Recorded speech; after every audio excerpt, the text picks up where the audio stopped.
في كمية فلوس بتتصرف في الدوري المصري. كانوا بيقولوا ان هو كان بيروح يشتري ميه للعيبه. يلا بينا. ما انت بتحرجني يعني. قصة العقلية مش عندي إيمان خالص. بالك انت هتسمع كلام ابن لذين على في لعبه تستحق 100 مليون. أخد شيكابالا. ابو تريكه ولا شيكابالا؟ شتم في رموز نادي الأهلي وهو تخلى عن نادي الزمالك في وقت زي ده.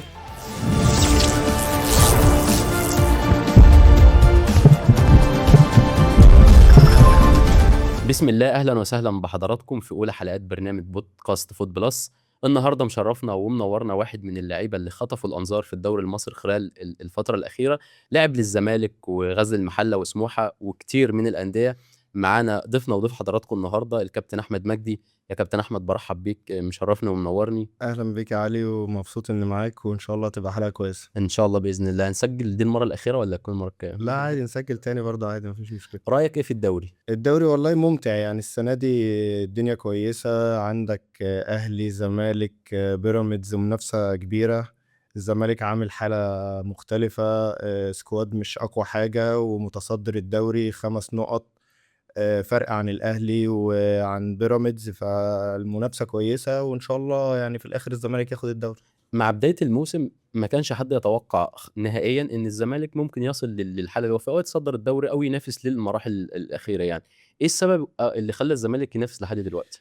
طبعًا هو السبب الأكبر في الموضوع ده إن الزمالك عمل حالة مع الكابتن معتمد، حالة قوية جدًا من وقت تواجده، قدر إن هو يضمن لكل اللعيبة إن المجتهد هو اللي هيلعب، قدر إن هو يتفوق في ماتشات كتير زي بيراميدز رايح جاي، ماتش سيراميك، لأ يعني في ماتشات كتير قدر إن هو يلعبها كويس، بجانب إن برضه مستوى الأهلي مش أقوى حاجة. هل هو مستوى الأهلي ولا تفوق الزمالك؟ لأ، خلّينا يعني نكون منصفين برضه، لأ هو تفوّق الزمالك بجانب إن المنافس برضه عندك مش بيخسر نُقط، فليه هي المنافسة كده والصدارة كده. كابتن معتمد جمال فرق مع الزمالك؟ يعني لو كان مدرب أجنبي كان الأمور اختلفت ولا هو شايف في ايه؟ الوقت ده ما كانش ينفع أي مدرب أجنبي خالص، هو المصري كان في الوقت ده أنا شايف إن هو رقم 1 بالنسبة لنادي الزمالك، قادر يفهم اللعيبة، لإن أنت برضه اللعيبة عندك موضوع الفلوس وموضوع الماديات فارق معاهم جدًا، فالأجنبي مش هييجي يفهم الكلام ده. ليه؟ يعني الأجنبي عايز ييجي اللعيب يتمرّن، يدّي له تكتيك معيّن، خلص الموضوع، لكن قصة المصري هيفهم الحالة، هيقدر يستوعبه كويس، الموضوع هيبقى كويس. يعني احنا جوزيه جوميز كانوا بيقولوا ان هو كان بيروح يشتري ميه للعيبه، يعني عارف الحاله وعايشها. جوزيه جوميز برضه قدر بالحالة اللي هي البرتغالية شوية يفهم اللعيبة شوية، الموضوع كان كويس بالنسبة له. انت لعبت زمالك وغزل المحله، الفرق ما بين التجربتين ايه؟ هو أنا موضوع المحلة بالنسبة لي طبعًا ده بيتي اللي أنا اتربيت فيه، الناشئين قعدت فترة كبيرة جدًا في الناشئين، طلعت الفريق الأول، رُحت منتخب مصر، فده بالنسبة لي يعني رقم 1 له فضل عليَّ في الكورة. تجربة الزمالك بالنسبة لي كانت أحسن تجربة طبعًا من الناحية الجماهيرية بتاعة نادي الزمالك وشعبيته القوية. متهيأ لي أي حد في مصر وأي حد في الدوري المصري بيتشرّف إن هو مثلًا بيمثل نادي الزمالك. نادي الزمالك نادي جماهيري والمحله نادي جماهيري، الفرق ما بين جماهير المحله وجماهير الزمالك؟ لأ، هو ممكن يكون الفرق في الكمية بس، لكن الجمهورين مميزين جدًا، جمهور المحلة دايمًا بتشوفه في الاستاد، في حتّة برضه اللي هي بتاعة جمهور نادي الزمالك، إن هو دايمًا واقف ورا فرقته في الخسارة قبل المكسب، فلأ يعني هُم الاتنين متميزين، لكن هي الفكرة في العدد بس. الجمهور المتعصب لفريقه اكتر في المدرجات. لأ، ممكن يكون جمهور الزمالك أكتر، لإن جمهور الزمالك عنده بطولات كتير بيلعب عليها، فهو ممكن يكون متعصب أكتر، لكن جمهور المحلة نِفْسه يشوف فرقته موجودة في الدوري، بيروح يتبسط في الملعب، فالناس واخدة موضوع المحلة إن هي يعني حاجة تفرّح البلد كلّها. انت في المحله كان امام عاشور موجود في الناشئين، هل كنت تتوقع ان هو في يوم من الايام يبقى صراع ما بين الاهلي والزمالك؟ هو إمام يعني أنا ما حضرتوش كتير أوي، لإن أنا كنت في الفريق الأول وهو كان في الناشئين، بس هو بعد ما خرج وطلع في الإعلام واتكلم إن كان بيقابله سوء حظ في المحلة، وفي مدربين في المحلة قالوا له مش هتنفع والكلام ده، فما كانش حد طبعًا يتوقع كده، لكن هو قدر من بعد ما خرج لحرس الحدود وبعد كده راح نادي الزمالك والأهلي ومنتخب مصر، قدر يثبت للناس كلها إن لأ، يعني في مواهب ممكن تضيع تحت بقرار من مدربين مش فاهمة. كنت لسه هاقول لك يعني هو طلع يتكلم واحد من نجوم منتخب مصر دلوقتي ومن أفضل اللعيبة في مصر، قال إن أنا ما كنتش هالعب. قبل كده تريزيجيه، إيه المشاكل اللي بتقابل المدربين في الوقت ده بيحكموا على لعيبة كتير بالفشل وهُم لسه في سن صغير؟ خلّي بالك يعني هي عندنا في مصر دايمًا إن كل موقف يقول لك وجهة نظر، إمم. هي الكورة وجهة نظر وكل حاجة، بس لازم وجهة النظر دي تخضع لمنطق، يعني بالضبط. أنت مثلًا ما كانش عاجبك تريزيجيه، ما تجيش تقول لي مثلًا لأ ده جسمه ضعيف، لأ ده مش عارف وزنه، لأ ده الحاجات دي كلها مش هي اللي هتحدد إن ده لعيب كويس والّا لأ، أنت عندك بدال لعيب عنده مقومات، بيعرف يستلم، بيعرف يسلّم، عنده موهبة، عنده مهارة، الحاجات دي كلّها، الباقية أنت ممكن تنمّيها له بقى. هل العلم ناقص في قطاع الناشئين في مصر؟ طبعًا إحنا في كمية فلوس بتتصرف في الدوري المصري، كمية فلوس رهيبة، لكن كلّها بتتصرف على الفريق الأول وما بنهتمش بالناشئين، بدليل إن أنت عندك مثلًا النادي الأهلي ما فيش واحد في الناشئين من النادي الأهلي، عندك نادي الزمالك ما بتلاقيش ناشئين غير أمّا القيد بيتوقف، واللعيبة اللي بتطلع من الناشئين من نادي الزمالك بيطلعوا صُدفة جدًا وفي نفس الوقت بيبقوا أحسن يقدّموا لعيبة في مصر. وفي الأهلي كذلك وبعد كده يدخّلوهم في بالضبط، أي صفقة بالضبط. أظن. أنت ك انتقالك للزمالك كان في شوية كواليس كده، قولها لي لأ، الناس. هي يعني انتقالي للزمالك كان انتقال حلو وفيه كواليس كتير، يعني أنا كنت في السعودية في الوقت ده، وكلمني 2 وكلا عايزين نوديك السنة الجاية مكان، قُلت لهم أنا كده free وأنا يعني خرجت من مصر وأنا في الوقت ده كنت من أحسن اللعيبة اللي في مصر ده في الوقت حقيقي. ده، فأنا مش هابقى محتاج حد معايا يعني، آه. لو أنتم لو أنا لوحدي هاروح أي نادي. بالضبط، لو أنتم جامدين ودّوني الزمالك، أنت كنت عايز وفعلًا الزمالك. وفعلًا هُم في الوقت ده كانوا جامدين ودّوني الزمالك. ما وراء الكواليس بقى. لأ، ما وراء الكواليس يعني أنا مثلًا رُحت لنادي الزمالك، هو في الوقت ده كان النادي فيه لعيبة زيادة عن القايمة، فهُم ما كانوش أصلًا في حساباتهم إن أحمد مجدي يكون موجود في الفرقة، أحمد مجدي لعيب free وماضي معانا، كان ممكن يطلع في صفقة تبادلية بين أي حد من أي نادي تاني، لأ، يعني الدنيا مشيت ورُحنا لعبنا ماتش في الأردن، جه المدرب الأجنبي قال لهم لأ، أحمد مجدي يقعد كان وفي لعيب نبوشة تاني أعتقد؟ نبوشة آه. إيه أصعب موقف عدّى عليك في الفترة اللي أنت قعدتها في الزمالك؟ أصعب موقف عدّى عليّا إن أنا ما كنتش عارف أتأقلم بشكل سريع، والأحداث في نادي الزمالك سريعة جدًا، إمم. والوقت ده كان في مشاكل كتير، حجز على الأرصدة وتغيير مدربين، فما قدرتش إن أنا أثبت نفسي في نادي الزمالك، ومن الحاجات اللي ضايقتني بس يعني لأ، الحمد لله ما قصّرتش فيها يعني أوي. إيه الأسباب اللي بتخلّي الزمالك دايمًا في أزمات؟ يعني أنت دلوقتي بتقول كان في حجز على الأرصدة وكان في أزمات، دلوقتي برضه بتتكلم عن الحجز عن أرض أكتوبر وكلام من ده. إيه السبب اللي دايمًا مخلّي الزمالك في أزمات؟ ما هو يعني الأزمات دي في منها أزمات أنت ما بتقدرش تتحكم فيها، أزمات إدارية مثلًا عندك مخالفات في مجلس الإدارة، ومجلس الإدارة اتحل، جات لجنة مؤقتة، حصل ديون على نادي الزمالك، فاللي بييجي بعديه مش عارف يسدد، اللي بييجي بعديه برضه مش عارف، فأنت نادي الزمالك محتاج حل كبير، إن أنت دلوقتي عندك مثلًا 14 قضية في الفيفا، رقم كبير جدًا، فأنت محتاج تفرمط كل ده عشان تبدأ من أول وجديد. هل هو مش عارف يحل والّا مصلحة الزمالك ما بتبقاش دايمًا أولوية عند المسؤول اللي بيتولى؟ ممكن تكون جزء كبير، آه. لإن في ناس كتير برضه بتيجي في نادي الزمالك بيبقى كل هَمّها مصلحة شخصية، بجانب إن في حاجات بتبقى فعلًا أقوى من مجلس الإدارة اللي موجود، يعني بدليل إن مجلس الإدارة اللي موجود كابتن حسين لبيب وأعضاء مجلس الإدارة هم بيحاولوا بكل الطرق إن هم يحلّوا موضوع نادي الزمالك، وبيصرفوا فلوس كتير، ولسه برضه نادي الزمالك عنده ديون كتير. شايف هم ارتكبوا أخطاء في موضوع الأرض ده؟ هو موضوع الأرض ده موضوع كبير، فمتهيأ لي يعني أنا ما مش خبير أوي إن أنا أقدر آه. أقول لك موضوع الورق والحاجات دي آه. كلّها، بس طالما الموضوع حصل فيه حاجة يبقى في أكيد مخالفة حصلت، لإن الدولة مش هتتدخّل في الموضوع إلّا لمّا يكون في حاجة حصلت. إيه اللي بيحتاجه الزمالك عشان يطلع من الأزمة دي؟ اللي محتاجه الزمالك إن الدولة برضه تقف جنب نادي الزمالك حتى لو في مخالفة، نادي الزمالك نادي دولة وبيشجّعه ناس كتير، زي ما بيحصل مع نادي الزمالك، زي ما بيحصل مع النادي الأهلي، زي ما بيحصل مع نادي الإسماعيلي، زي ما الناس بتقف جنب منتخب مصر، فكل الحاجات دي كلّها كيانات شعبية وكيانات تقدر الدولة تقف جنبها في حدود القانون. وأنت فترة وجودك في الزمالك كان في فعلًا شلالية وكده داخل الفرقة، والّا الكلام ده مجرد يعني كلام في الإعلام كل بس؟ ده كلام بيحصل في الإعلام، الشلالية دي موجودة في كل أندية مصر وأندية العالم كله، أنا وعلي و2 صحابنا تانيين بنحب بعض، إمم. فبنمشي مع بعض، بنخرج مع بعض، دي حاجة طبيعية في العالم كله، لكن وقت الملعب الفرقة كلها بتبقى على قلب واحد يعني. يعني الشلالية دي ما بتأثّرش على قرار مدرب ولا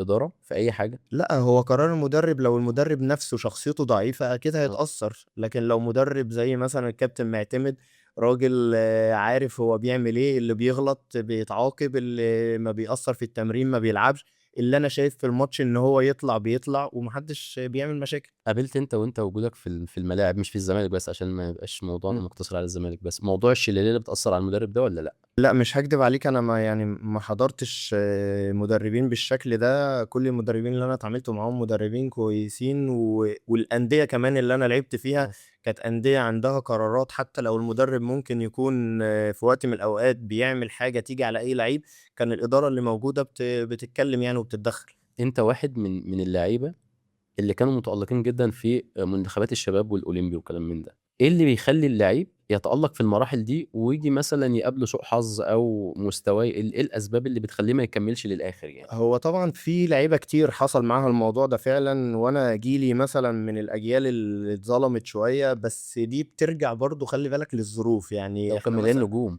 يعني أنا بوجي، حسام عرفات، شهاب، هشام محمد، حسام حسن، شكري. شكري، أبو جبل، علي لطفي، طبعًا في ناس آه. كمّلت، لكن أنا باقول لك إحنا كان جيلنا كان ممكن يبقى هو رقم 1 بعد جيل أبو تريكة آه. وبركات والناس دي، بس إحنا بعد ما خلّصنا طبعًا حصل الثورة، آه. حصل إن في الوقت ده كان المنتخب بتاع أبو تريكة وبركات كان خلاص بيسلّم ده الراية بيسلّم خلاص. آه. الراية. اللي ما ساعدناش شوية إن المدرب المساعد اللي كان مع برادلي كان الكابتن ضياء السيد، آه. فالكابتن ضياء السيد حاول بقدر الإمكان إن هو ينجّح المنتخب بتاعه اللي هو كان إمم. ماسكه، اللي هو محمد صلاح وحجازي وعمر آه. جابر، بدليل إن هم أول ما بدأوا إن أبو تريكة وبركات يبدأوا يقللوا لعب شوية في المنتخب، الناس دي هي اللي كمّلت في المنتخب، والجيل بتاعنا اتعمل له كده skip شوية، وهي الظروف بس اللي بتعمل كده يعني. أنتم الجيل بتاعكم مع الفريق الأول يعني مع المنتخب الأول ما كمّلش سنتين. ما هي بسبب الموضوع آه. ده، يعني هو أول ما بدأوا يعملوا إحلال وتجديد لمنتخب مصر، كابتن ضياء مسك، فبدأ يرشّح اللعيبة اللي هي كانت معاه في المنتخب، وده شيء طبيعي، لإن هو الراجل كان واثق فيهم، والراجل كان شايف إن هُم لعيبة كويسة. طَب أنا كمدرب باتولّى تدريب منتخب مصر، عايز أنجّح تجربتي لإن أنا مدرب مصري، لو أنا شايف لعيب مثلًا مميز هنا في الجيل ده أكيد أنا هاخده، إيه اللي يخلّيه ما يعملش كده؟ هو ما عملش كده عشان هو ما كانش واثق إن اللعيب ده هينجّحه، لإن هو اللعيب ده هو ما مرّنوش، واللعيب ده هو ما إمم. شافوش كتير، فهو حَب يثق في الناس اللي قعدت معاه سنتين 3 في المنتخب، وحققوا نجاحات معاه وراحوا كاس عالم في كولومبيا، فهي الظروف جات من الحتّة دي، لكن طبعًا دي مش الترتيبة الصح خالص، إمم. إحنا منتخب غانا اللي كسب مصر 6-1 6-1. كان ده الجيل اللي كان بيلاعبنا هنا في كاس أفريقية وكاس عالم. ده حقيقي. أنت لعبت مع أبو تريكة، مع شيكابالا، مع محمد صلاح، إيه اللي بيميّز كل لاعب عن التاني؟ لأ، هو فنيًا طبعًا كل واحد مميز في حاجات، وكلّهم أساطير يعني في أنديتهم وفي منتخبات. أبو تريكة يعني كل مميزات لعيب الكورة موجودة في أبو تريكة، وكل مميزات إن الشخصية الإنسانية اللي بيحب الناس كلّها، وبيتعاطف مع الناس، وما عندوش مشاكل مع كل الأندية ومع كل جماهير الأندية. صلاح عنده هدف من وهو صغير وقدر إن هو يوصل له يعني وشرّف مصر وعمل تاريخ كبير في إنجلترا. شيكابالا يعني أنا شايف إن هو أسطورة نادي الزمالك، ولولا شيكابالا على نادي الزمالك آخر 10 سنين أو آخر 15 سنة، هو نادي الزمالك ما كانش هياخد ولا بطولة. الأحرف في ال3 بالكورة مين؟ كورة وسرعة ومهارة شيكابالا. يعني إيه اللعيب اللي أنت تقعد كده تحب تتفرّج عليه، لأ هو ده اللي أنا هاتفرّج عليه؟ لأ شيكابالا، شيكابالا يعني في المهارة آه. شيكابالا، تريكا، صلاح. شيكابالا. تريكا، صلاح. آخر واحد صلاح. في المهارة يعني أنا آه. باكلّمك كلاعب كلاعب كورة أنت مهاري. آه. بالضبط لكن صلاح عنده مميزات طبعًا رهيبة وفي الكرة الحديثة إن هو بيقدر عنده سرعة بالكورة، بياخد في مساحات، الحاجات دي كلّها دي حاجات طبعًا حلوة جدًا، لكن كمهارة شيكابالا، أبو تريكة، صلاح. في التدريبات إيه اللي بيفرق التلاتة عن بعض؟ لأ، هو في التدريبات دي قصة يعني تانية خالص، أنت في متعة بتحصل لو أنت بتتمرّن مع شيكابالا أو أبو تريكة. شيكابالا في التمرين ممتع يعني بطريقة رهيبة، إمم. أنت في ال90 دقيقة ممكن تشوفه 10 دقايق، ربع ساعة، لكن في التمرين مثلًا ساعة ونُص أنت بتشوفه الكورة في رجليه جميلة وبتبقى مبسوط. أبو تريكة نفس الكلام، أبو تريكة الكورة في رجليه مهارة وthrough وحاجات كده أنت ممكن وأنت في التمرين ما تفهمهاش وأنت بتتفرّج عليه. وصلاح؟ صلاح طبعًا عنده قصة السرعة، وعنده قصة إن هو اختراق المساحات، وقصة إن هو كان عنده مشكلة في حتة التهديف، قدر إن هو يتمرّن عليها، وبدأ بقى يعني صلاح من أساطير الدوري الإنجليزي في التهديف. صلاح مش حريف بالكورة؟ لأ، هو أكيد حرّيف آه. بالكورة، بس أنا باكلّمك على المهارة اللي هو يعمل through يرقّص 1 و2 ويعمل R2 في حاجات الحاجات دي كده. بتاع زمان يعني. يعني لكن صلاح خلّي بالك قدر يوصل لها بس بعد فترة كويسة. إيه اللي ميّز صلاح مع إنه ما كانش الأحسن في جيله، إيه اللي ميّزه عشان يكمّل لحد دلوقتي؟ اللي أنا قُلته لك من شوية، صلاح من أول يوم ليه في نادي المقاولين وأول يوم ليه في منتخب مصر، هو عارف هو هيوصل لإيه، وكان بيقول لنا وكان يعني في ناس ما كانتش بتصدّق الكلام اللي آه. هو بيقوله. إيه اللي كان بيقوله؟ هو كان بيقول أنا هاوصل لحتّة بعيدة في الكورة، يعني أنا عندي خطة وعندي plan وهاحترف، بدليل إن هو أمّا كان هنا في المقاولين وجاله أهلي وزمالك، لأ، قال لهم أنا عايز أحترف. بمناسبة الأهلي والزمالك واحترافه، لو كان الزمالك وافق إن هو يضم صلاح على القصة اللي كلّنا عارفينها دي، إمم. كان هيوافق أعتقد يروح الزمالك والّا أنا باقول لك ما كانش هيوافق، ليه؟ يعني صلاح لو كان نادي المقاولين إمم. اتقدّم له عرض من نادي الزمالك أو من نادي الأهلي وقالوا له إحنا موافقين على العرض، والعرض ده مُغري بالنسبة لنا وإحنا عايزين نودّيك الأهلي أو الزمالك، هو كان عنده target أنا هاحترف من نادي المقاولين مش هاروح أهلي أو زمالك. ليه القصة عايشة معانا لحد دلوقتي؟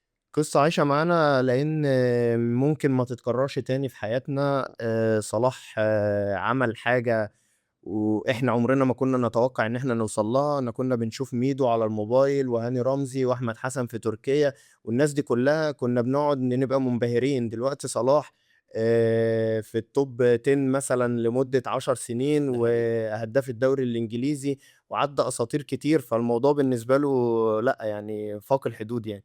شيكابالا ليه مش مؤثّر مع منتخب مصر؟ شيكابالا مش مؤثّر عشان شيكابالا ما راحش كتير منتخب مصر، والأوقات اللي كان بيروح فيها هو ناد منتخب مصر في الوقت ده كان عنده ناس تانية في المكان، أبو تريكة وزيدان ومتعب وأحمد حسن، فهو عدد دقايقه أصلًا ما كانتش كتيرة، بجانب إن هو في الوقت اللي كان بيشارك فيه كان بيبقى مؤثّر نوعًا ما. كانت اللعيبة دي أحسن منّه في الوقت ده؟ في منتخب مصر طبعًا كانوا أحسن منه. مع الأندية أقصد، هو ما كانش بينضم مش يعني لأ، في مع آه. الأندية ما آه. كانش في أحسن من شيكابالا، لكن هو كمنتخب مصر أنت بتتكلم بقى على system مختلف، على كرة يعني عنيفة شوية في المنتخبات، إمم. بتقابل الكاميرون، بتقابل السنغال، الماتشات دي ليها طابع خاص، ولعب المنتخبات كمان أنت بتروح بطولة 6 ماتشات، فأنت محتاج بقدر الإمكان إن أنت تطلع من الماتش بمكسب، يعني ليها حسابات تانية. هل شيكابالا أثّر في حق نَفْسه؟ هو ما قصّرش في حق نَفْسه، بس لو كان طوّر من نَفْسه كنا ممكن نشوف حاجة برضه زي صلاح.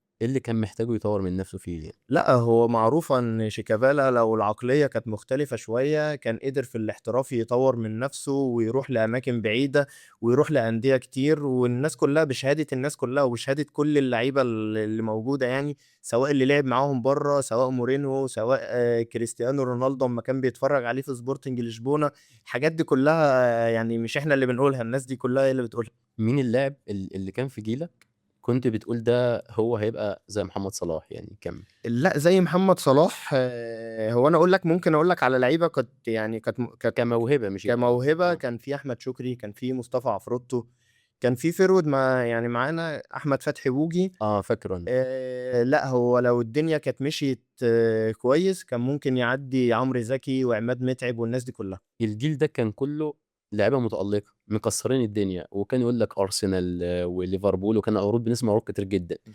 وفجأة الجيل ده كُلّه في مرّة واحدة كده، الجيل ده ما بيبقاش فيه حد موجود. نفس اللي أنا قُلته لك يا آه. علي، إن اللي حصل معانا من حتّة الثورة، وبعد ما خلّصنا المنتخب الأولمبي، وأنت بتجهّز بقى إن أنت إمم. تاخد من ال20 لعيب اللي كانوا في الأولمبياد على الأقل مثلًا 10 لعيبة يبقوا هم قوام المنتخب الأول، آه. ده ما حصلش. فاللعيبة رجعت أنديتها، أنت اللي بيقويك شوية قصة إن أنت في المنتخب، فأنت ما بقاش في منتخب، فأنت بقى بقيت بتتعامل زيك زي أي لعيب في الفرقة، فده ودّى لعيبة معيّنة ولعيبة كتير في أماكن مش حلوة، اللي بدأ يلعب في الدرجة التانية، اللي بدأ يروح هنا، اللي بدأ يروح هنا، بس لو جيت تبُص على الدوري لأ، هتلاقي في عدد كبير من مواليد 89 من المنتخب ده موجودين لحد دلوقتي. هل هو كان فشل تخطيط مثلًا؟ آه طبعًا، مسؤولين؟ فشل تخطيط، وقصة الثورة برضه دي بقى ما لهاش علاقة بقى بتخطيط ولا أي حاجة، دي ظروف بلد اتحطّت فيها، لكن كتخطيط أنت أصلًا مش مرتّب الدنيا ورا بعض يعني. بس بعدها الكورة رجعت والناس كمّلت عادي يعني، في كمّلت لاعب عادي، بس أنا باقول لك حتّة المنتخب بتقوّي اللعيب شوية في آه، ناديه، يعني أنا كنت بارجع المحلة أنا نجم، باتعامل رونالدينهو، آه، لكن بعد المنتخب أنت خلاص بقيت زيك زي أي حد، فلازم تجتهد ولازم تشتغل على نَفْسك عشان توصل تلعب في وسط ناس برضه في الفريق الأول. بمناسبة إن أنت بتتعامل في المحلة رونالدينيو يعني، أنا باسمع إن أنت في الجونة كنت مكسّر الدنيا. أنا يعني قُلت لك في الكواليس الكلام ده، هو كان نجيب، سميح، أحمد مجدي.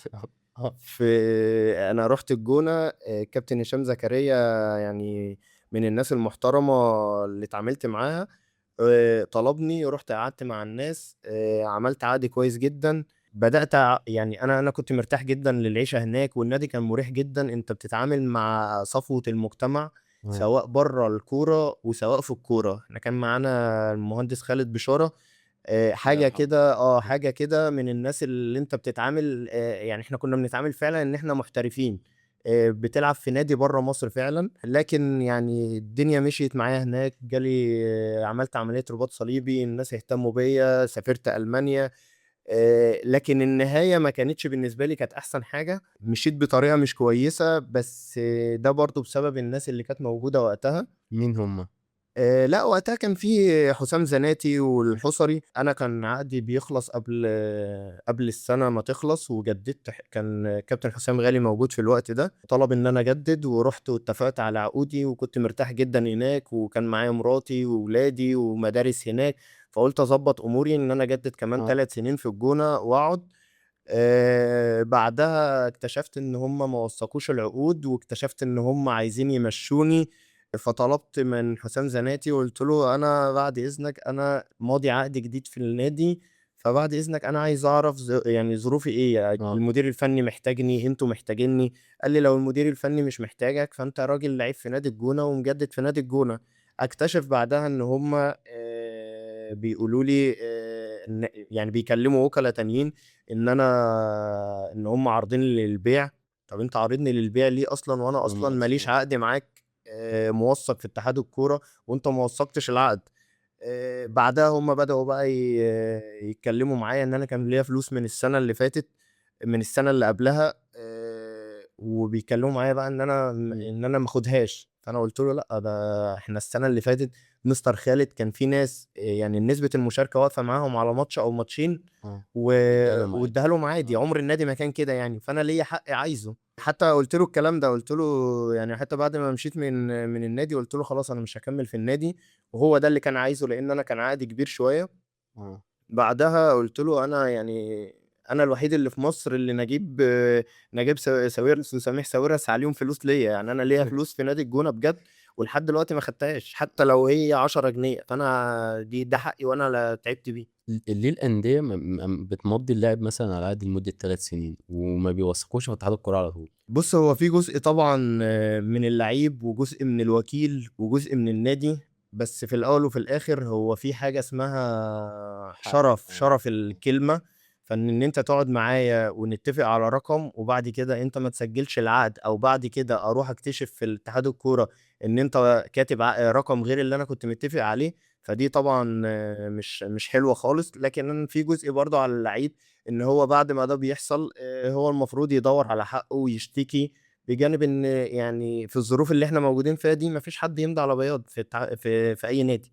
أنت لعبت مع حسام غالي في الجونة والّا ما لأ لحقتوش؟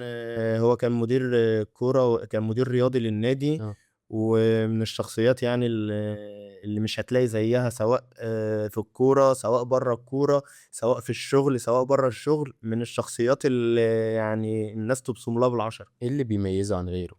واضح وصريح، شاطر في شغله، عارف حدود شغله، واثق في نفسه جدا، مش هيخاف مثلا او مم. هيتكسف يقول لك حاجه.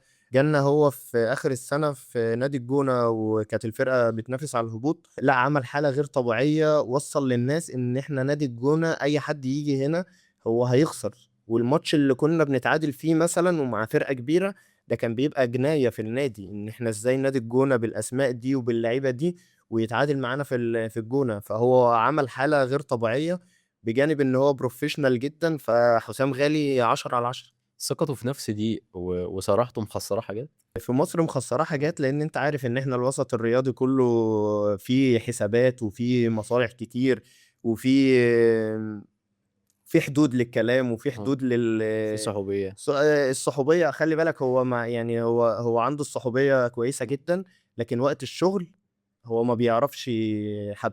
يعني كان أقرب حد ليه جده في نادي الجونة، ووقت الماتشات بيعامله زيه زي أي ناشئ وبيعاقبه. لا يعني غالي في الحتة دي هو فير جدا. كان في الوقت ده جده لسه بيلعب في الجونه. لسه بيلعب اه، في الجونة أهو، غالي كان مدير رياضي. كانوا الناس كانت بتقول لي حسام غالي ايه عليك.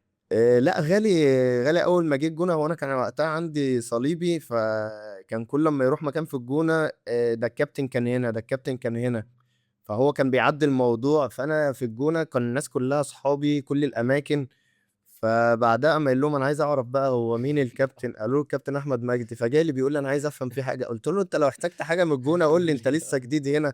لكن انا راجل يعني قعدت فتره كبيره في الجونه، ولعبت قبل كده 2015 برضو هناك 6 شهور. لكن الناس هناك بصراحه محترمه جدا. افضل تجربه ليك في الملاعب. انا عندي مثلا كذا تجربة، وهقول لك هو يعني دول كويسين في ايه. اول حاجة تجربة فنية، انا عندي المحلة والانتاج الحربي احسن تجربتين فنيين يعني بالنسبة لي.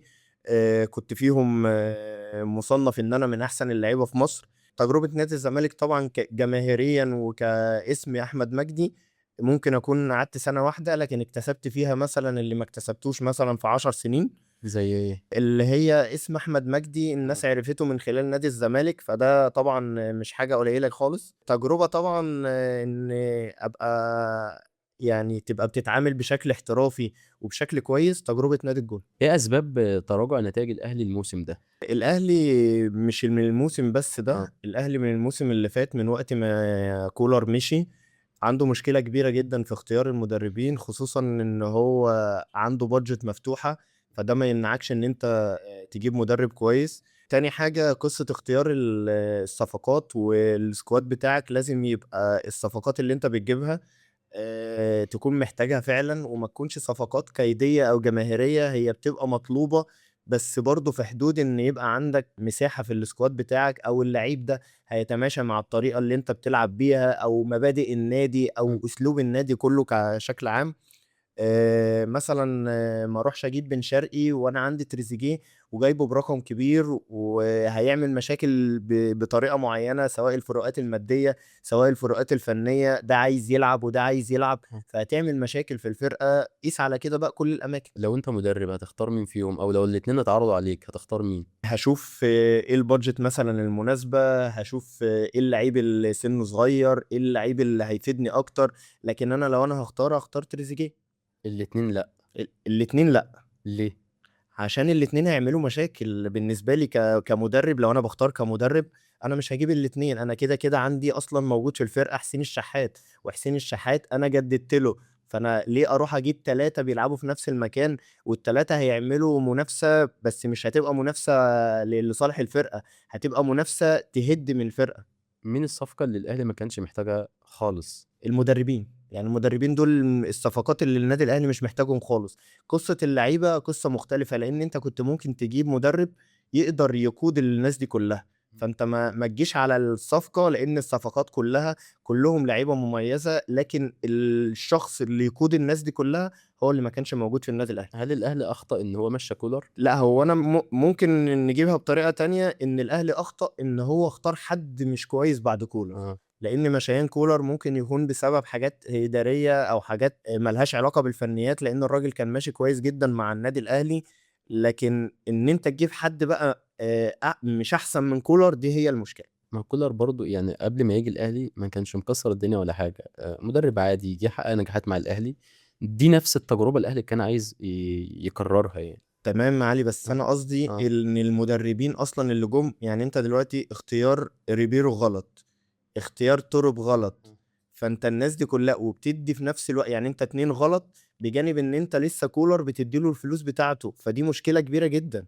فانت آه. اختياراتك للمدربين مش احسن حاجة، ومش مرة، لا ده مرة واتنين وتلاتة. تورو بيكمل ولا الموسم ده وشكرا؟ لا هو تورب مشي اصلا، هو يعني من هو زمان تورب مشي من زمان، لكن هي الموضوع متوقف كله على الشرط الجزائي.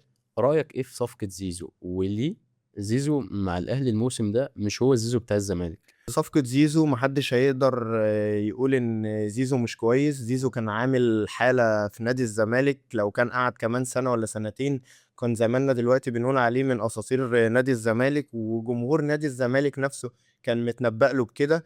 لكن هو اختار اختيار اكيد هو شايف ان هو ده الصالح ليه. مستواه السنة دي الضغوطات عالية كبيرة، آه. الضغوطات كبيرة، والضغوطات في النادي الاهلي كبيرة، وضغوطات المنافسة كمان في الملعب فنية بقت كبيرة. دلوقتي هو لو ماتش مش كويس بن شرقي هيلعب، لكن في صح. نادي الزمالك ممكن كان زيزو يبقى ماتش واتنين وتلاتة مش أحسن حاجة وبيلعب ويجيب ضربة جزاء، يفوق نفسه، يلعب الماتش اللي بعديه يجيب جون، واخد أريحية وعارف إن هو رايح النهاردة التمرين هيلعب ويكسر الدنيا. النادي الأهلي الضغوطات فيه أكبر كمان. إيه اللي محتاجه زيزو عشان يرجع يتألق تاني؟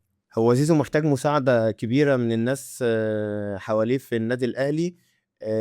اسكواد النادي الأهلي لو بدأ يفوق والفرقة بدأت تبقى كويسة هتلاقي مستوى زيزو اللي كنا شايفينه في نادي الزمالك رجع تاني. لكن طول ما الفرقة كده مش زيزو اللي هيشد النادي الأهلي من الحتة دي. الأحسن للأهلي كان هو ولا إمام عاشور ولا الاتنين مع بعض؟ لا هما الاتنين مع بعض طبعا قوة خارقة يعني، لكن الاتنين مع بعض بفرق الفلوس ده يبوظ أي حاجة. فرق فلوس إيه؟ فرق فلوس، انت بتدي واحد جاي عليا وانا رقم واحد في النادي الاهلي، بتديله 4 اضعاف او 5 اضعاف.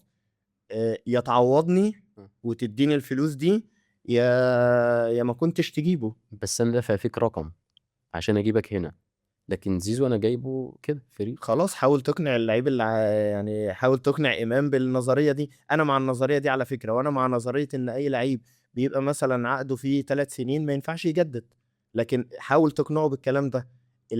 يعني كعقليا هو عمره ما هيستوعبها ولا اي حد هيستوعبها. انا شايف ان انا بغيب، النادي الاهلي ما بيتحركش من مكانه وبيخسر نقط وبيخسر ماتشات، فانا رقم واحد وبشهاده الناس كلها ان امام عاشور هو رقم واحد في النادي الاهلي. فانت رحت جبت حد يا تقرّبني منّه، يا ما كنتش تجيبه وتسيب الموضوع ماشي زي ما إحنا ماشيين. هاسألك سؤالين هنا، هو رقم 1 والأهلي بعيد عن النتايج الإيجابية علشان اللعيبة مستواها مش أفضل حاجة الموسم ده، والّا عشان إمام عاشور لعيب خارق مثلًا؟ لأ، هو أنت جيب قصة إمام خلّيها تاني حاجة أو تالت حاجة. آه. أول حاجة قصة المُدرِّب، أنت النادي الأهلي بيلعب من غير مُدرِّب، يعني من ماشي. غير أي تكتيك ومن غير أي حاجة، فاستحالة، استحالة اللعيبة اللي موجودة تعمل الفارق اللي أنت كنت بتستناه. أمّا مثلًا الأهلي ما يبقاش فيه مُدرِّب قوي فنيًا، بس اللعيبة بتنزل النهارده بتخلّص في الدقيقة 90 في الدقيقة 95 وتكسب الماتش وتكسب الدوري بأسهل سهولة. بجانب بقى إن الحتّة اللي أنا باقول لك عليها دي دخلت بين اللعيبة، فده لو موجود أصلًا بين اللعيبة إن أنا هانزل النهارده من غير مدرب ومن غير أي حاجة أكسب، هو ما بيبقاش موجود لإن اللعيبة بقى عندها حالة لا مبالاة، وده اللي إحنا شايفينه في كل ماتشات الأهلي. الفلوس بوظت الكورة؟ هي بوّظت الكورة خالص، آه. لإن إحنا بنستعملها بطريقة مش أحسن حاجة. إزاي؟ يعني إحنا أوجه الصرف عندنا مش صح، ما بنصرفش صح. أنت دلوقتي الفريق الأول عندك بيبقى 500 مليون جنيه في السنة، وإن قطاع الناشئين بتصرف عليه 1.000.000 جنيه كل فرق القطاع. ما ده مش صح خالص، وده مش بُنى. باجيب مدرب وأمشّيه بعدها ب3، 4 ماتشات، بادفع له 2.000.000€ شرط جزائي، فلوس بتتصرف وأنا ما استفدتش منها. عندك ملاعب محتاج تطوّرها، عندك منظومة، عندك بنية تحتية، كل الحاجات دي كلّها مبوّظة الدنيا. طب الأهلي محتاج إيه عشان يرجع زي السنة اللي فاتت؟ الأهلي محتاج يقلل قصة الفروق المادية بين اللعيبة. الأهلي محتاج مدير فني قوي. الأهلي محتاج ترتيب مسؤوليات واهتمام بقطاع الناشئين. هتلاقي الأهلي رجع تاني بتاع أهلي جوزيه. ترتيب الفوارق بين اللعيبة موجودة في أي دوري في العالم، موجودة حتى في جيلكم كان في لعيب بياخد 1.000.000، لعيب بياخد 10، لعيب بياخد 5، كلام من ده. أعتقد ده حسب مستوى اللاعب يعني. معاك طبعًا إن هي آه. حسب مستوى اللاعب، وما ينفعش أصلًا إن أنا أقول أنا باخد كذا.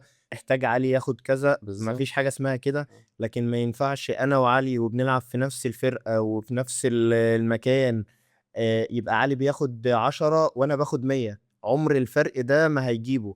10 ممكن تاخد 20 وتاخد 30 وتاخد 40، لكن تاخد الفرق ده كله وأنا شايف إن المستوى قريب، هي دي اللي بتعمل المشكلة. انا دافع فيك 10 وانا جايب ده من غير ما ادفع فيا ال 10، انا اللعيب اديتك 5 وهو خد 10. معاك، أنا متّفق اه معاك، يعني ده نظريًا صح، اه لكن اللعيب مش هيبُص لها كده. أنت اشتريتني ما اشتريتنيش، أنا عقدي كذا، قرّب لي نفس العقد ده للعيب اللي بياخده منّي الانتماء ما بقاش موجود. خالص. اه وخلّي بالك ده جزء كبير من قصة إمام، لإن أصلًا إمام مش أهلاوي. ما انا بسمع ان هو كان اهلاوي. ماشي، يبقى ما كانش زملكاوي. ممكن لا أصل استحالة راجل كان في ماتش الجونة لو تفتكر، راح فاكره. احتفل مع الجمهور وكسّر المدرج والحديد وقع، آه. فاستحالة ده ما يبقاش زملكاوي. استحالة واحد بيبوس التيشيرت مثلًا بقى له سنتين وبيعيّط وبيغني وشتم في رموز نادي الأهلي وما يبقاش دي زملكاوي. قصة تانية، بس انا مثلا في ماتش جبت جون، انا لو بلعب خماسي وجبت جون في ماتش مهم وكسبت الفرقة، طبيعي المشاعر دي تطلع يعني. تمام، اه تمام، بس مش بالقوة دي.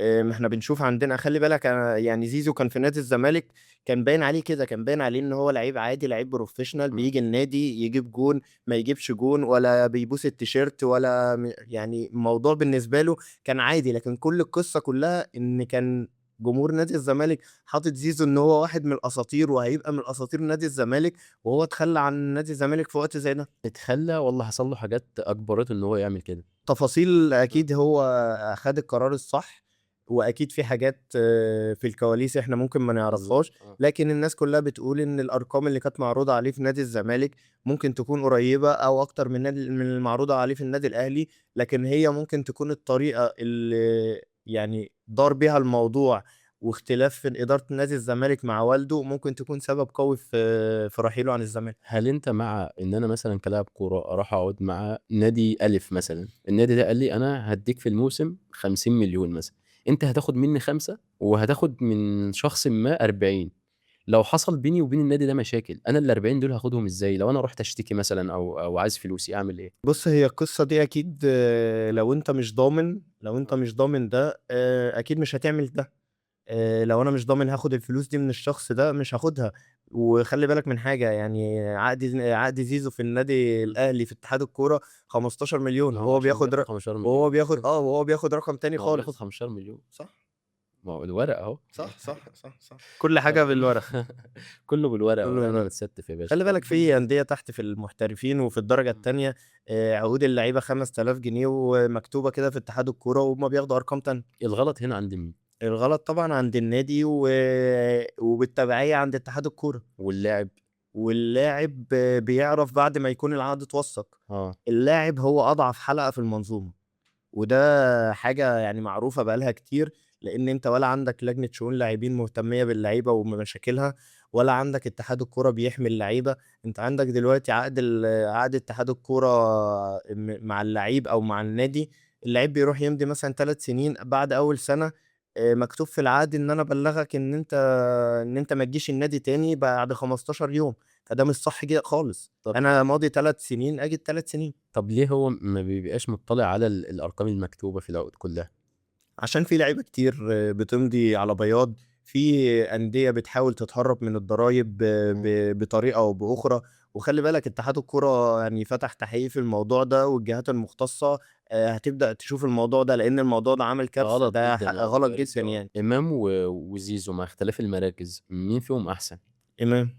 ليه؟ إمام في كل مواصفات لعيب الكورة. اه زيزو مميز في حاجات بجانب بقى عقليته، عقليته مودياه في حتّة تانية، يعني زيزو عقليته هي اللي ممكن تكون عاملة كل الحالة اللي هو فيها، لكن إمام فيه مواصفات لعيب الكورة وكل مقومات لعيب الكورة من الناحية الجسمانية والموهبة والحاجات دي كلّها، لكن قصة العقلية مش عند إمام خالص. هتأثر عليه في الملعب؟ آه طبعًا هتأثّر عليه جدًا، بدليل إن هي مأثّرة عليه دلوقتي، بقى لنا مثلًا 5، 6 ماتشات إمام مش موجود من ساعة ما رجع من الوقفة. خد بالك ده تراجع، اغلب اللعيبه في تراجع لمستواها، يعني مش امام بس.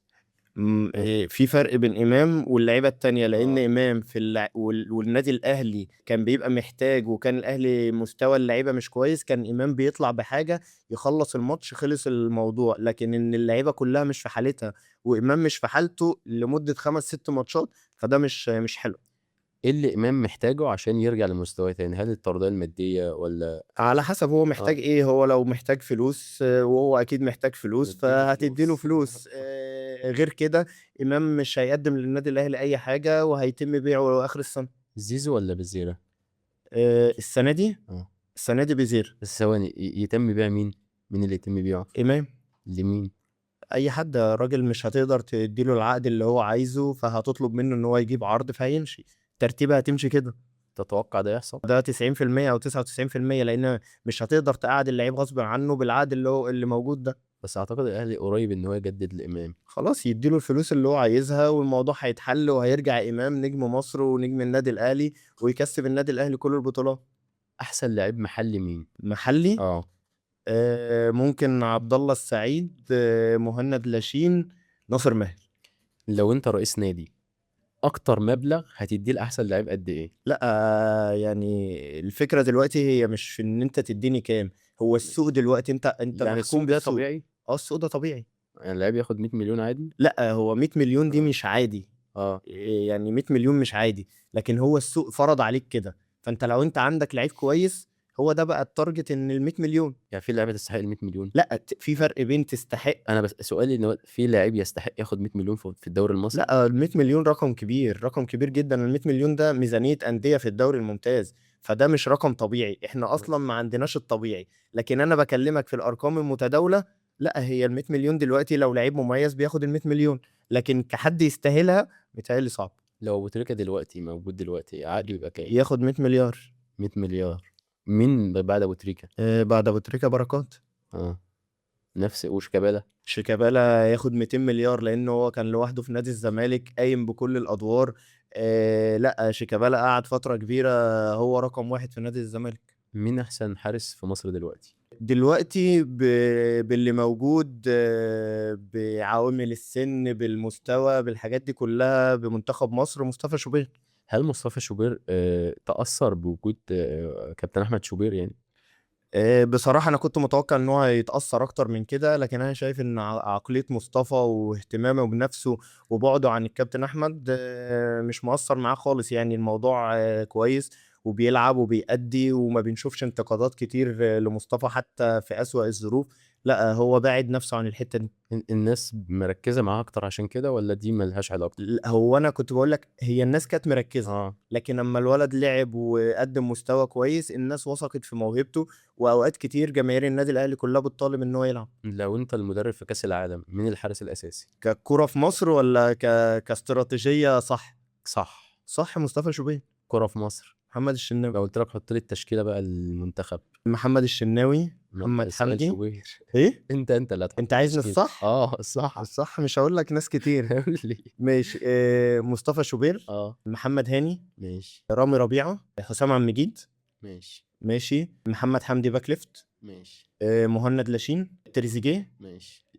إمام عاشور، صلاح، مرموش، مصطفى محمد. صلاح لو تأثّر بالإصابة وما لعبش مع المنتخب هيفرق؟ طبعًا هيفرق، إحنا يعني صلاح بالنسبة لنا وجوده في الملعب حتى يعني بغض النظر عن الأمور الفنية، هو صلاح بيعمل تُقل للمنتخب ومتقّل اسم مصر في كل الأماكن، الناس بتلاعبك عارفة لأ، ده الفرقة دي بقى فيها صلاح، بقى فيها مرموش، الناس دي برضه الأندية اللي هُم بيلعبوا فيها متقّلة الاسم شوية. ليه محمد هاني دايمًا في مرمى الاتهام؟ يعني ليه مستوى الناس عمّال على بطّال، لعب حلو، لعب كويس، لعب وِحِش، الناس كلّها بتعلّق عليه. عشان هو بيلعب في نادي كبير وبيروح منتخب مصر، بس هي الفكرة كلّها هو مش هاقول لك إن هو أحسن حد، لكن هو أفضل واحد في المكان ده،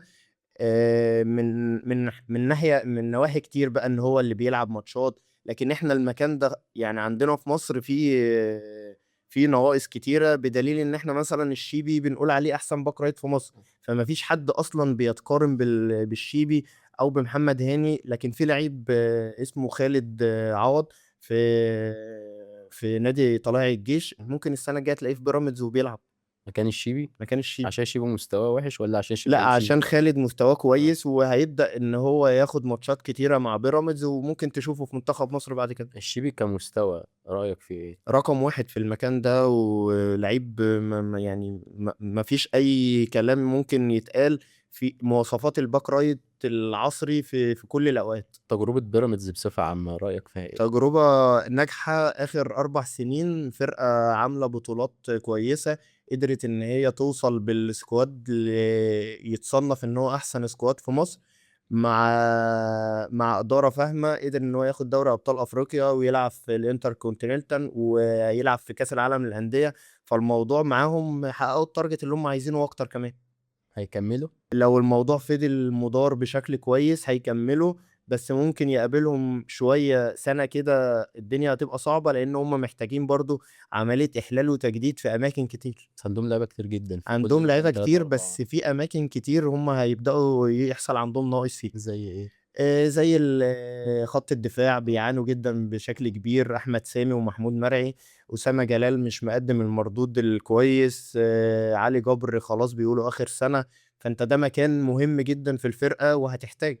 أسامة جلال كان من المدافعين اللي أندية أهلي، زمالك، بيراميدز كانوا بيتخانقوا عليه حرفيًا. بالضبط. راح لعب غالبًا موسم واحد يعني، إيه السبب الفكرة لو استوى اللي أعرفه عن أسامة إن هو راجل يعني ملتزم في تمرينه، آه، وملتزم في ماتشاته، لكن أسامة بيقابله سوء حظ جدًا في موضوع الإصابات، آه. وبتيجي في أوقات صعبة، بدليل إن آخر ماتش مع الزمالك راجل بادئ أساسي، أول 10 دقايق إصابة وبيخرج وبينزل مرعي اللي أصلًا هو كان مصاب، فأسامة بيقابله سوء حظ وسوء توفيق في حتة الإصابة، هي دي اللي أخدت من مسيرته، والإصابة دايمًا بتبقى لعنة في الكورة يعني. الإصابات المتكررة دايمًا دي بيبقى ليها أسباب؟ علميًا هي بيبقى ليها آه. أسباب، لكن في ساعات بيبقى في جزء كبير من التوفيق، إن أنت كل أمّا بترجع بتحاول ترجّع نَفْسك، ما بتلاقيش الموضوع ده يحصل إصابة تانية، فده بيبقى سوء حظ كبير يعني. ليها علاقة بعدم التزام اللاعب؟ في جزء كبير طبعًا آه. من عدم التزام اللاعب، لكن لو هنتكلم على حالة أسامة، فأنا أعرفه معرفة شخصية وأعرف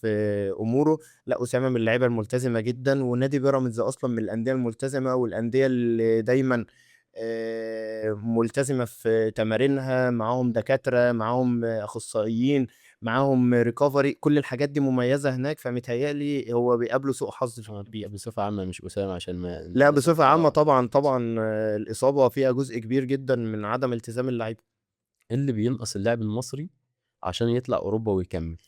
اللي بينقص اللعيب المصري إن هو أصلًا في ناديه اللي هنا في مصر هو مش عايش حياة محترفة، فبدليل كده إن هو مش عايز يخرج برّه، أول ما بيطلع برّه إمام عاشور راح الدنمارك، قابل مستوى من الحياة من الحياة الخاصة بيه مش مناسب جدًا، فرجع تاني. إحنا هنا عندنا اللعيب بيخلّص الماتش بيطلع هنا يروح مطعم، يروح كافيه، يروح فرح، يروح، كل الحاجات دي مش موجودة هناك. أنت عندك هناك اليوم حوالي 12 ساعة أنت بتقضّيهم كلّهم في النادي. بمناسبة الفرح والحاجات دي، يقول لك اللاعب طالما ادّاني في الملعب الماتش أنا مش مسؤول عن حياته اللي برّه. غلط، آه. غلط. هو جزء كبير من إن هو عشان يدّيني في الملعب، فإن هو يكون ملتزم برّه الملعب، فدي ما فيش الكلام ده. أنا ممكن أدّيك النهارده في الملعب وبالصدفة، لكن بعد كده مش هادّيك. دور مين هنا بقى؟ دور الإدارة ودور النظام اللي موجود في النادي، إن أنت يبقى عندك system معيّن، اللعيب 12 ساعة في النادي اليوم الكامل، بييجي يفطر. إحنا النادي الأهلي عمل فترة كده التمرين الساعة 10:00 ص، آه. اللعيبة قالت لك إزاي وإزاي وما ينفعش وجاي علينا. لأ، خلّي بالك مش باتكلم عن النادي الأهلي بس، ده باتكلم على مصر كلّها. أنت بتعمل التمرين الساعة 20:00 و07:00 عشان اللعيب يفضل نايم لحد الساعة 4:00، فده مش نظام مُهيأ للاحتراف. يعني ده في الأندية كلّها؟ يعني كلّها. آه. لو جينا نغيّره مين يعني مين يبدأ؟ يغيّروا طبعًا آه. إن الإدارة أول حاجة هتوفّر لك بنية تحتية كويسة، آه. المُدرب يبدأ يحُط system معيّن، الصبح موجودين بنفطر، في مثلًا session gym، في recovery، في session تانية تكتيك وأمور فنية، لعيب عنده بقى مشكلة يقعد مع الأخصائي يعمل معاه حاجة، يروّح بيته يا دوب على قد مثلًا جزء صغير مع العيلة ويروّح ينام عشان تمرين تاني يوم. دايمًا بنسمع عن مشروع ال100 موهوب، مشروع المليون موهبة، ومفيش لاعب بقاله مثلا 10 سنين علم ان هو ده هو اللي هيكمل بقى صلاح مرموش. ده حاجات فردية يعني، مرموش وصلاح ده حاجات فردية، مش طالعين من مشروع مثلا يعني. كل النجاحات اللي بتتم عندك يا علي كلها نجاحات بالصدفة. اه ده حقيقي. كل دي نجاحات بالصدفة. النجاحات دي هتبقى نجاحات امتى صح؟ يوم ما تضخ كمية فلوس، مش هقول لك يعني مليارات، بس جزء صغير من اللي بيتصرف على الفريق الأول هيتحط في قطاع الناشئين، هيطلع لك ناس تبدأ تهتم بالبنية التحتية. اللعيب دلوقتي وهو صغير بيوصل مثلا 17 سنة، هو مش عارف يعني ايه جيم. هو بيطلع الفريق الأول يتفاجئ ايه ده، هو انا عندنا تمرين في الجيم، طب انا هعمل ايه في الجيم؟ لا، هو انت من وانت صغير هو متأسس صح، عارف الامور. المدرب مثلا بياخد 6000 و10000 جنيه في قطاع الناشئين، هطلع لك لعيب ازاي؟ هو صرف فلوس ولا توظيف الفلوس؟ لا، توظيف اه. الفلوس، ان انت توظف الفلوس، تجيب اصلا مدربين متمكنين يديروا اللعيبه دي، يقدروا يديهم حاجات، يطلع الفريق الاول وهو عنده 17 سنه يلعب. لكن دلوقتي عندك اللعيب بيطلع الفريق الاول وهو 22 23 سنه، ويقول لك هو لسه هو ناشئ. لا، هو ما فيش الكلام ده. الناشئ ده من اول 17 سنه عدى 19 سنه هو خلاص لعيب فريق اول. يعني انا في مشروع اتعمل مش عايز اذكره يعني، قال لك هيتصرف عليه 2 مليار مثلا، تمام. لحد دلوقتي ما اسمعش عنه حاجة. دي بقى توظيف الفلوس بقى، ولا ما فلوس ولا كتير. ولا هتسمع، لان انا زي ما قلت لك هو توظيف الفلوس. انا ممكن بالفلوس دي كلها، انا جبت 100 مدرب، اديتهم كل مدرب 10000 جنيه. لا، انا ممكن اجيب منهم 25 مدرب وادي لكل مدرب 30000 جنيه و40000 جنيه، بحيث ان الموضوع ده يبقى مجزي بالنسبه له. مدي كل وقته للمكان، ما يطلعش من عندي من التمرين يجي يمرن السيشن ساعه مثلا ولا حاجه، ويطلع يروح اكاديميه عشان يعمل رقم تاني. فالامور دي كلها امور طبيعيه. لو اهتميت بالمدرب واهتميت بالامكانيات اللي انت مديها له، هيقدر يطلع لك لعيبه. رأيك ايه في قرار اتحاد الكرة مؤخرا بالبحث عن لاعيبة مزدوج الجنسية يعني؟ قرار اتاخر كتير. عندك كل منتخبات العالم بتعمل الموضوع ده، وده هيزود منتخب مصر كتير. يعني احنا بنتكلم في حاجات منتخبات تانية عملتها مثلا من 20 سنة و30 سنة وناجحين فيها. ودلوقتي كل لعيبة أوروبا بيتمنوا مثلا إن المنتخب المغربي يكلمهم يلعبوا فيه. الجزائر، تونس، كل الحاجات دي عندهم لعيبة بره، بس هم بيتمنوا إن هم يلعبوا في أنديتهم. هنعمل ايه في كأس العالم؟ هنتفرج وهنتبسط والدنيا تبقى حلوة يعني. بس مبسوطين ان احنا رحنا كأس العالم. مش هنعمل حاجة.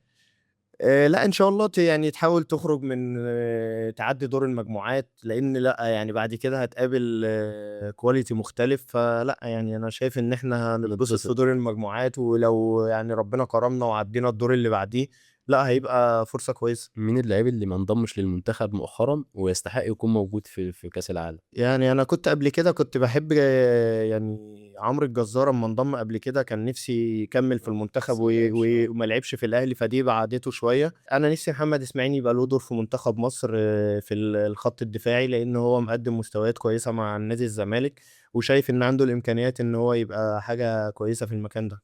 رأيك في تجربة حسام حسن مع المنتخب؟ تجربة حسام حسن مع المنتخب أسطورة طبعا، ومدرب كبير وأرقام وإنجازات وتحقيق للتارجت، فهو 100%. لكن كمستوى فني في ناس كتير عندها علامات استفهام على الأداء الفني، وخصوصا لما بنلعب منتخبات أقل مننا شوية. رأيك ايه في مستوى شيكو بنزا مع الزمالك؟ طبعا هي صفقة في الأول، لعيب جاي من أوروبا مصر، فكان كل الناس متوقعة يعني مستوى أقوى من كده زي خوان بيزيرا مثلا. لكن هو برضو عنده حتة العقلية برضو شوية ممكن تكون مؤثرة عليه. لكن الماتش اللي فات ماتش بيراميدز هو ممكن عمل الأسيست بتاع بيزيرا بمجهود كبير. تغييره في الوقت ده من الكابتن معتمد وثقته فيه طبعا حاجة تحسب لكابتن معتمد. فأنا شايف إن هو بعد الأسيست ده هو ممكن لو أسيست الدوري وجون الدوري ومكسب الدوري، فمش مشكلة كل اللي حصل قبل كده. لو الزمالك ما خدش الدوري اللي هيحصل ايه؟ هو أنا يعني أنا عايز برضو ألفت نظرك لحاجة في قصة الزمالك، وده رأيي يعني رأي عام ورأيي كزملكاوي. اللي عمله نادي الزمالك لحد دلوقت ده بالنسبة لي إنجاز. وجمهور الزمالك لو قلت له أنت كنت تتوقع السيناريو ده، أو تبقى في الوقت ده بتنافس على بطولتين، فهو مش يعني مش هيبقى متخيل الموضوع ده. نادي دخل الموسم بتجربة جديدة جون إدوارد مع مدرب شاب ما يعرفش الدوري المصري، نتايج متذبذبة، بيمشي أحمد عبد الرؤوف بيجي، مشاكل، لعيبة محترفة عندها عايزة فلوس، لعيبة بتفسخ عقودها، 14 قضية إيقاف. فتيجي تقول لي بعد كل ده إن أنا بانافس على الدوري وعلى الكونفدرالية، فأنا كزملكاوي أنا ما عنديش مشكلة دلوقتي حتى لو ما خدتش الدوري. بس انا لو ما خدتش الدوري في وقت الاهلي فيه مش احسن حاجه، بيراميدز نفسه مش احسن حاجه، هاخد الدوري امتى؟ أنا دلوقتي باكلمك كنادي الزمالك، مالوش علاقة بقى ولا بيراميدز كويس ولا الأهلي وحش ولا بيراميدز وحش ولا الأهلي وحش، أنا باكلمك على الظروف. أنت لو خلي بالك، لو بظروف نادي الزمالك دي، حتى لو الأهلي وحش أو بيراميدز وحش، فهم طبيعي جدا ياخدوا الدوري، لأن نادي الزمالك أصلا ما كانش مصنف إن هو يبقى من الأربعة الأوائل بكل المشاكل اللي عنده. فوصوله للمرحلة دي أنا شايف إن هي إنجاز. الإعجاز لو خد الدوري وخد الكونفدرالية. هياخدهم. لحد دلوقتي 85% نادي الزمالك خد الدوري، ومع الماتش الجاي لو النادي الزمالك قدر ان هو يكسب والاهلي يحصل عنده حاجة، فبنسبة 100% النادي الزمالك هياخد الدوري. يلا نلعب بقى في اخر فقره معانا النهارده. يلا بينا. مين الاحسن وليه؟ اهلي جوزيه ولا زمالك فيريرا؟ اهلي جوزيه. ليه؟ اهلي جوزيه كان ممتع من كل الجوانب، بطولات، اداء في الملعب، استحواذ، نجوم كتير. زمالك فيريرا التجربة ما كملتش كتير، بس في نفس الوقت يعني كانت مفيدة جدا لنادي الزمالك وقدر ان هو ياخد بيها دوري سنة. فلا يعني الاستمرارية تروح لأهلي جوزيه. ابو تريكه ولا شيكابالا؟ شيكابالا. ليه؟ هو أول حاجة عشان أنا بحبه، تاني حاجة عشان هو برضو كان النجم الأوحد في نادي الزمالك، ولولاه على نادي الزمالك ال10 سنين أو ال15 سنة اللي هو كان موجود فيهم، كان ممكن نادي الزمالك يروح لأماكن مش أحسن حاجة. بس ما لكن راحش. ما هو ما راحش بسبب شيكابالا موجود، وقدر ان هو يحافظ شويه على شعبيه نادي الزمالك، وقدر ان هو ياخد بطولات. لكن لو ابو تريكه لو ما كانش في الاهلي، في بركات، في متعب، في فلافيو، بس في ابو ناس تريكه كتير. لا طبعا يا ابو تريكه يعني مش هنختلف عليه، لكن انا في النقطه دي هاخد شيكابالا. بالك انت هتسمع كلام ابن لذين على ليه كده. بس؟ ليه بقى؟ لا عادي عادي. صلاح ولا ابو تريكه؟ صلاح. صلاح ليه؟ صلاح يعني راح في حتة احنا عمرنا ما كنا نتخيل ان احنا نوصل لها. عمل يعني حاجات ممكن تتقارن مع ناس في الدوري الانجليزي ودوري ابطال اوروبا. فحتة صلاح وابو تريكة، لا صلاح جدا يعني. حازم امام ولا شيكابالا؟ حازم امام. ليه؟ حازم لعب في الجيل الذهبي لنادي الزمالك وقدر ان هو ياخد بطولات كتير. كمان شعبيته وحب جماهير الكرة كلها لحازم يخليه احسن من شيكابالا. افضل لاعب في تاريخ مصر من وجهة نظرك مين؟ بص، على اللي انا عشته يعني واللي انا اتفرجت عليه بعد صلاح، ممكن تريكا، حازم امام، شيكابالا. ما شيكابالا هنا بعد ابو تريكه اهو. لا انا بكلمك بقى دلوقتي عشان البطولات وعشان الحاجات دي كلها، لكن لو هتتكلم من ناحية المهارة ومن ناحية الحاجات دي كلها، احنا ممكن صلاح يبقى ترتيبه مش الاول خالص. محمد الشناوي ولا هو عصام الحضري؟ عصام الحضري. ليه بقى؟ عصام الحضري استمرارية وبطولات ومنتخب مصر والنادي الأهلي، ففي كل المقومات ان هو يخليه الافضل، وان محدش ممكن يعرف يوصل للي عمله عصام الحضري. وائل جمعة ولا ابراهيم سعيد؟ وائل جمعة عشان برضو الاستمرارية والبطولات، وفي الكورة ممكن ما يكونش أقوى من إبراهيم، لكن بطولاته والتزامه وشغله مع منتخب مصر يخلوه أحسن. طارق السيد ولا علي معلول؟ أنا بشوف طارق السيد، الكرة كان وقتها مختلفة جدا، وهو في الحتة دي كان باك ليفت عصري يعني، جوان وأسيستات ومنتخب مصر ونادي الزمالك ودوري أبطال أفريقيا. فطارق السيد. طارق السيد ولا سيد معوض؟ طارق السيد. ليه؟ نفس الحاجة، كابتن سيد معوض برضو لعب في أوقات ما كانش له مساهمات تهديفية كتير، لعب في جيل برضو جيل كويس، قدر إن هو يعمل بطولات، لكن طارق كان متميز في الحتة دي. احمد فتحي ولا محمد بركات؟ في الباك رايت اه احمد فتحي. عمرو زكي ولا عماد متعب؟ انا بشوف عماد متعب. ليه؟ عماد متعب فيه كل المواصفات المهارية والفنية، وقدر ان هو مع النادي الاهلي ياخد بطولات كتير. فمتعب بالبطولات والاستمرارية تديله باور اكتر. اخترت حد اهلاوي انت اهو. لا انا فير، ما تقلقش. قوي. اه انا بشكرك وشرفتني ومبسوط جدا ان انت اول ضيف معايا في البرنامج، وده يعني حاجة اعتز بيها والله العظيم. انا اللي مبسوط، وان شاء الله تعملوا حاجة كويسة، وبشكرك يا علي، وبشكر كل الشباب اللي موجودة، وان شاء الله تكسروا الدنيا الفترة الجاية. ربنا يخليك يا كابتن حبيبي احمد. يعني. بكده نكون وصلنا لنهاية حلقة النهاردة. يا رب الحلقة ان شاء الله تعجبكم، ويا رب تعجبكم، واي تعليقات سلبية هنستنى تقولوها قبل الايجابية، وان شاء الله نشوفكم في الحلقة الجاية. سلام.